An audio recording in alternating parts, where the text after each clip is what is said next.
ಪ್ರಧಾನಮಂತ್ರಿ ನರೇಂದ್ರ ಮೋದಿ ಅವರು ಈ ಬಾರಿಯ 15ನೇ ಆಗಸ್ಟ್ 2021ರಂದು ತಮ್ಮ ಸ್ವಾತಂತ್ರ್ಯ ದಿನದ ಭಾಷಣದಲ್ಲಿ 75ನೇ ವರ್ಷದ ಸ್ವಾತಂತ್ರ್ಯ ವರ್ಷವನ್ನ ಆಜಾದಿ ಕಾ ಅಮೃತ್ ಮಹೋತ್ಸವ ಆಚರಣೆಯ ವಿವಿಧ ಕಾರ್ಯಕ್ರಮಗಳ ಮೂಲಕ ಆಚರಿಸಲು ನಿರ್ಧರಿಸಿದರು.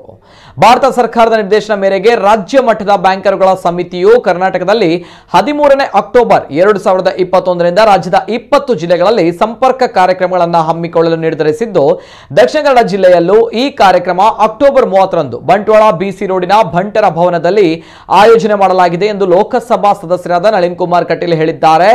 ಬಂಟ್ವಾಳದಲ್ಲಿಂದು ಸುದ್ದಿಗೋಷ್ಠಿಯಲ್ಲಿ ಮಾಹಿತಿ ನೀಡಿರುವ ಸಂಸದ ನಳಿನ್ ಕುಮಾರ್ ಕಟೀಲ್, ಲಭ್ಯವಿರುವ ವಿವಿಧ ಸಾಲ ಸೌಲಭ್ಯಗಳ ಬಗ್ಗೆ ಅರಿವು ಮೂಡಿಸಲು, ಸಾಲದ ಅರ್ಜಿಗಳನ್ನು ಸ್ವೀಕರಿಸಲು, ಮಂಜೂರಾತಿ ಅಥವಾ ತಾತ್ವಿಕ ಮಂಜೂರಾತಿ ಪತ್ರಗಳನ್ನು ವಿತರಿಸಲು ಮತ್ತು ಸರ್ಕಾರದ ವಿವಿಧ ಯೋಜನೆಗಳ ಮಾಹಿತಿ ನೀಡಲು ಈ 4 ಸಂಪರ್ಕ ಕಾರ್ಯಕ್ರಮ ಮತ್ತು ಮಾಹಿತಿ ಕಾರ್ಯಾಗಾರವನ್ನು ಆಯೋಜಿಸಲಾಗಿದೆ.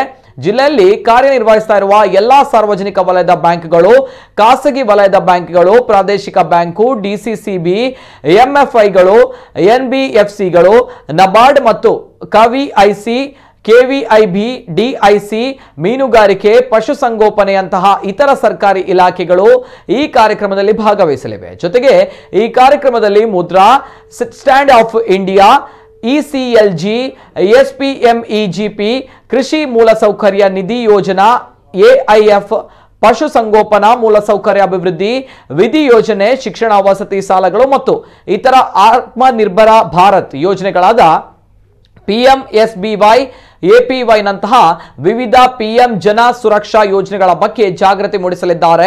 ಕೇಂದ್ರ ರಾಸಾಯನಿಕ ಮತ್ತು ರಸಗೊಬ್ಬರ ರಾಜ್ಯ ಸಚಿವರಾದ ಭಗವಂತ್ ಖೂಬಾ ಉದ್ಘಾಟಿಸಲಿದ್ದಾರೆ. ಜೊತೆಗೆ ಸಚಿವರಾದ ಅಂಗಾರ, ಕೋಟ ಶ್ರೀನಿವಾಸ್ ಪೂಜಾರಿ, ಶಾಸಕ ರಾಜೇಶ್ ನಾಯ್ಕ್ ಮೊದಲಾದವರು ಭಾಗವಹಿಸಲಿದ್ದಾರೆ ಎಂದರು. ದಕ್ಷಿಣ ಕನ್ನಡ ಜಿಲ್ಲೆಯಲ್ಲಿ ಇರುವ ಹಲವು ಬ್ಯಾಂಕಿಂಗ್ ಸಂಸ್ಥೆಗಳ ನೆರವು ಪಡೆದುಕೊಂಡು ಸಾಲ ಸಂಪರ್ಕ ಕಾರ್ಯಕ್ರಮ ಆಯೋಜಿಸಲು ನಿರ್ಧರಿಸಲಾಗಿದೆ ಎಂದು ಜಿಲ್ಲಾಧಿಕಾರಿ ಮಾಹಿತಿ ನೀಡಿದರು. ವಿವಿಧ ಬ್ಯಾಂಕ್ಗಳ ಅಧಿಕಾರಿಗಳು ಸುದ್ದಿಗೋಷ್ಠಿಯಲ್ಲಿ ಉಪಸ್ಥಿತರಿದ್ದರು. ಬ್ಯಾಂಕ್ಗಳಿಗೆ ಹೋದರೆ ಅಧಿಕಾರಿಗಳು ಭಾಷೆ ಬರದವರು ಹೆಚ್ಚಿದ್ದಾರೆ, ಅಲ್ಲಿರ್ತಕ್ಕಂಥ ಲೋಕಲ್ ಭಾಷೆಗಳು ಬರೋದಿಲ್ಲ ಮತ್ತು ಸ್ಕೀಮ್ನ ಬಗ್ಗೆ ಹೋಗಿ ಕೇಳಿದಾಗ ಮಾಹಿತಿಗಳಿಲ್ಲ ಅಂತ ಹೇಳುವಂಥದ್ದು ಬರ್ತದೆ ಹೇಳೋ ಕಾರಣಕ್ಕೋಸ್ಕರ ಇಲ್ಲಿ ಎಕ್ಸಿಬಿಷನನ್ನು ಜೋಡಿಸಿದ್ದೇವೆ. ಬೆಳಗ್ಗೆಯಿಂದ ಸಂಜೆವರೆಗೆ ಎಕ್ಸಿಬಿಷನ್ಗಳಿರ್ತದೆ, ಎಕ್ಸಿಬಿಷನ್ ಕೌಂಟರ್ಗಳಿರ್ತದೆ. ಆ ಕೌಂಟರ್ಗಳಲ್ಲಿ ಯಾವ್ಯಾವುದು ಕೇಂದ್ರ ಸರ್ಕಾರ ಮತ್ತು ರಾಜ್ಯ ಸರ್ಕಾರದ ಸ್ಕೀಮ್ಗಳಿದ್ದಾವೆ, ಬ್ಯಾಂಕ್ಗಳ ಸ್ಕೀಮ್ಗಳಿದ್ದಾವೆ, ಅದರ ಮಾಹಿತಿ ಇರ್ತದೆ. ಅದರ ಜೊತೆಗೆ ಬ್ಯಾಂಕರ್ಸ್ ಅಲ್ಲೇ ಅರ್ಜಿಗಳನ್ನು ತಗೋತಾರೆ, ಅಲ್ಲೇ ಸ್ಕೀಮ್ಗಳ ಬಗ್ಗೆ ವಿವರಣೆಯನ್ನು ಕೊಡ್ತಾರೆ. ಜನಸಾಮಾನ್ಯರಿಗೆ ಇದು ಜನಜಾಗೃತಿಯ ಕಾರ್ಯಕ್ರಮ. ಒಂದು ಫಲಾನುಭವಿಗಳ ಸಮಾವೇಶ ಎಷ್ಟು ಪ್ರಾಮುಖ್ಯವೋ ಅಷ್ಟೇ ಯಾರೆಲ್ಲ ಅಪೇಕ್ಷೆ ಪಡ್ತಾರೆ ಸಾಲ ಬಾಕುಳು ಅದರ ಪೂರ್ಣ ಮಾಹಿತಿ ಕೊಡ್ತಕ್ಕಂಥದ್ದನ್ನು ಎಲ್ಲ ಬ್ಯಾಂಕ್ಗಳ ಕೌಂಟರ್ನಲ್ಲಿ ಮಾಡುತ್ತೆ. ಹೀಗೆ ಇದೊಂದು ಮೇಳದ ರೀತಿಯಲ್ಲಿ ಮಾಡಿದೆ. ಇದು ಪ್ರಧಾನಮಂತ್ರಿಗಳ ಆಶಯ ಹೋದೆ 30ನೇ ತಾರೀಕಿನೊಳಗೆ ಮುಗಿಸಬೇಕು ಅಂತ ಆ ಕಾರಣಕ್ಕೋಸ್ಕರ ಈ ಜಿಲ್ಲೆಯಲ್ಲಿ ತೊಗೊಂಡಿದ್ದೇವೆ. ಇವತ್ತು ಜಿಲ್ಲಾಧಿಕಾರಿಗಳ ನೇತೃತ್ವದಲ್ಲಿ, ವಿಶೇಷವಾಗಿ ನಮ್ಮ ಕ್ಷೇತ್ರದ ಶಾಸಕರಾಗಿರ್ತಾರೆ ರಾಜೇಶ್ ನಾಯ್ಕರ ಅಧ್ಯಕ್ಷತೆಯಲ್ಲಿ ಈ ಕಾರ್ಯಕ್ರಮಕ್ಕೆ ಕೇಂದ್ರದ ಸಚಿವರಾಗಿರ್ತಕ್ಕಂಥ ಭಗವಂತ್ ಖೂಬಾ ಇರ್ತಾರೆ. ಕೇಂದ್ರ ಸರ್ಕಾರದ ಸಾಲ ಸಂಪರ್ಕದ ಕಾರ್ಯಕ್ರಮ ಹೌದು, ವಿವಿಧ ಯೋಜನೆಗಳ ಮಾಹಿತಿ ಕಾರ್ಯಾಗಾರವೂ ಹೌದು. ಹೀಗೆ ಎರಡನ್ನೂ ಜೋಡಿಸ್ಕೊಂಡು ಇದನ್ನು ಬಂಟ್ವಾಳದಲ್ಲಿ ಬಂಟರ ಭವನದಲ್ಲಿ 30ನೇ ತಾರೀಕು ಬೆಳಿಗ್ಗೆ 10 ಗಂಟೆಗೆ ನಮ್ಮ ಎಕ್ಸಿಬಿಷನ್ ಉದ್ಘಾಟನೆ ಆಗುತ್ತೆ.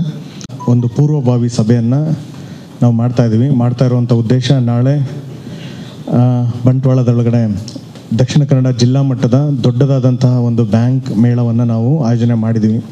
ಭಾಳಷ್ಟು ಕಡೆಗಳಲ್ಲಿ ಜಿಲ್ಲಾಡಳಿತಕ್ಕೆ, ಸಂಸದರಿಗೆ, ಜನಪ್ರತಿನಿಧಿಗಳಿಗೆ ಭಾಳಷ್ಟು ಕಡೆಗಳಿಂದ ಕೋವಿಡ್ ಆದ ನಂತರ ಲಾಕ್ಡೌನ್ನ ಎಫೆಕ್ಟ್ಗಳಲ್ಲಿ ಭಾಳಷ್ಟು ಎಕನಾಮಿಕಲ್ ಆ್ಯಕ್ಟಿವಿಟೀಸ್ಗಳಲ್ಲಿ ಏರುಪೇರು ಆಗಿರೋದ್ರಿಂದ ಅದರದೇ ಆದಂತಹ ಜನಗಳು ಆರ್ಥಿಕ ಸಂಕಷ್ಟದಿಂದ ಇದು ಮಾಡ್ತಾಯಿದ್ರು.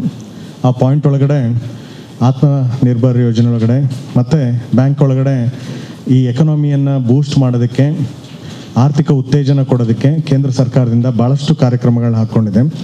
ಅದರೊಳಗಡೆ ಒಂದು ಪಾಯಿಂಟಲ್ಲಿ ಏನೇನು ಕಾರ್ಯಕ್ರಮಗಳನ್ನು ಬ್ಯಾಂಕ್ಗಳಿಂದ ಆಗ್ತಾ ಇದೆ, ಸಾಲದ ಯೋಜನೆಗಳಲ್ಲಿ ಏನೇನು ನಡೀತಾ ಇದೆ, ರೀಸ್ಟ್ರಕ್ಚರಿಂಗು ಮತ್ತು ಬೇರೆ ಬೇರೆ ರೀತಿಯಾದಂಥ ಇದರೊಳಗಡೆ ಜನ ಯಾವುದೇ ಕಾರಣಕ್ಕೂ ಲೋನನ್ನು ಕಟ್ಟದೆ NP ಅನ್ನೋದನ್ನು ಡಿಕ್ಲೇರ್ ಮಾಡೋದಕ್ಕಿಂತ ಮುಂಚೆ ಏನೇನು ವ್ಯವಸ್ಥೆಗಳಿದೆ ಅನ್ನುವಂಥ ವಿಚಾರಗಳನ್ನು ನೇರವಾಗಿ ಅವರಿಗೆ ತಿಳಿಸುವಂಥ ಒಂದು ಕಾರ್ಯಕ್ರಮ.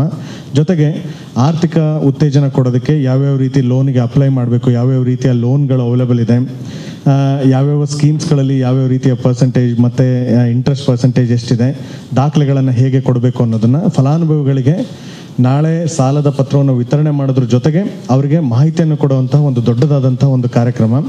ಎಂಟೈರ್ ಕರ್ನಾಟಕದಲ್ಲಿ 20 ಜಿಲ್ಲೆಗಳು ನಡೀತಾ ಇರೋದ್ರಲ್ಲಿ ಅತಿ ದೊಡ್ಡದಾದಂತಹ ಕಾರ್ಯಕ್ರಮ ನಾಳೆ ದಕ್ಷಿಣ ಕನ್ನಡದಲ್ಲಿ ನಡೀತಾ ಇದೆ. ಸಂಸದರ ರೆಕಮೆಂಡೇಶನ್ ತೆಗೆದುಕೊಂಡು institute of banking personal selection IBPS ಹೇಳ್ತೇವೆ, ಅವರು ಈಗ ಬ್ಯಾಂಕ್ ಪರೀಕ್ಷೆಗಳನ್ನು ಕನ್ನಡದಲ್ಲಿ ಕೂಡ ಬರೆಯುವಂತಹ ಒಂದು ಅದಕ್ಕೆ ಅನುಮತಿಯನ್ನು ಕೊಟ್ಟಿದ್ದಾರೆ. ಇನ್ನು ನಡೆಯುವ ಪರೀಕ್ಷೆಗಳನ್ನು ಕನ್ನಡದವರು ಕನ್ನಡದಲ್ಲಿ ಕೂಡ ಬರೀಬಹುದು. ಮಾತ್ರವಲ್ಲ, ಎಲ್ಲ ಬ್ಯಾಂಕಿನವರು ಒಂದು ಶಾಖೆಯಲ್ಲಿ ಆದಷ್ಟು ಕನ್ನಡದಲ್ಲಿ ಇರುವ ನಾವು ಪ್ರಯತ್ನ ಮಾಡ್ತಾ ಇದ್ದೇವೆ. ಮಾತ್ರವಲ್ಲ, ಕನ್ನಡ ಬಾರದವರಿಗೆ ಕನ್ನಡ ಕಲಿಸುವ ಕೂಡ ಪ್ರಯತ್ನ ಮಾಡ್ತಾ ಇದ್ದೇವೆ.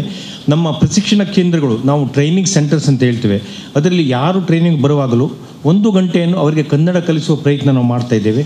ಮಾತ್ರವಲ್ಲ, ನಮ್ಮ ಕನ್ನಡ ಸಂಘ ಅದರ ಮುಖಾಂತರ ವಿಡಿಯೋಗಳನ್ನು ಮಾಡಿ ಕನ್ನಡ ಹೇಗೆ ಮಾತಾಡಬೇಕು, ಬನ್ನಿ, ಕುಳಿತುಕೊಳ್ಳಿ, ಏನು ಬೇಕು, ಇಂತಹ ಒಂದು ಕೆಲವು ಔಪಚಾರಿಕ ಮಾತುಗಳು ಮಾತ್ರವಲ್ಲದೆ ಅದನ್ನು ಮುಂದುವರಿಸಿಕೊಂಡು ಕೂಡ ಕನ್ನಡದಲ್ಲಿ ಮಾತಾಡುವ ಪ್ರಯತ್ನವನ್ನು ಕನ್ನಡೇತರರಿಗೆ ಕಲಿಸುವ ಪ್ರಯತ್ನಗಳು ನಾವು ಎಲ್ಲ ಬ್ಯಾಂಕ್ನವರು ಮಾಡ್ತಾ ಇದ್ದೇವೆ.